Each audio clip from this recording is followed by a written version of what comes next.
A reading from the Gospel according to Matthew, chapter 12, verses 1 to 8.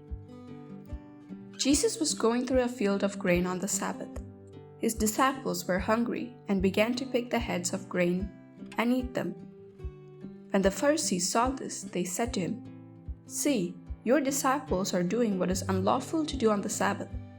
He said to them, "Have you not read what David did when he and his companions were hungry?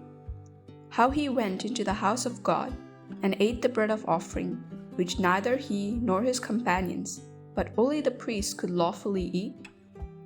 Or have you not read in the law that on the Sabbath the priests serving in the temple violate the Sabbath and are innocent? I say to you, something greater than the temple is here.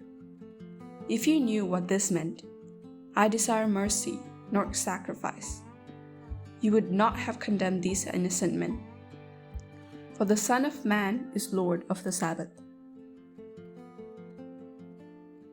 Concluding the dialogue with the Pharisees, Jesus reminds them of a word of the prophet Hosea.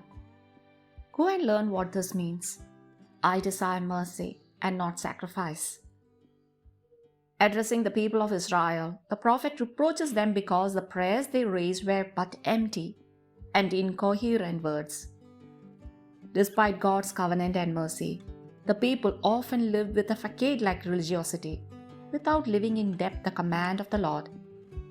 This is why the prophet emphasized, "I desire mercy," namely the loyalty of a heart that recognizes its own sins, that mends its ways and returns to be faithful to the covenant with God, and not sacrifice.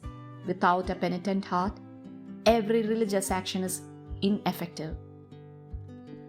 Jesus also applies this prophetic phrase to human relationships. The Pharisees were very religious in form, but were not willing to sit at the table with tax collectors and sinners. They did not recognize the opportunity for mending their ways and thus for healing. They did not place mercy in the first place, although being faithful guardians of the law. They showed that they did not know the heart of God. Dear brothers and sisters, we all need to be nourished by the mercy of God, for it is from this source that our salvation flows.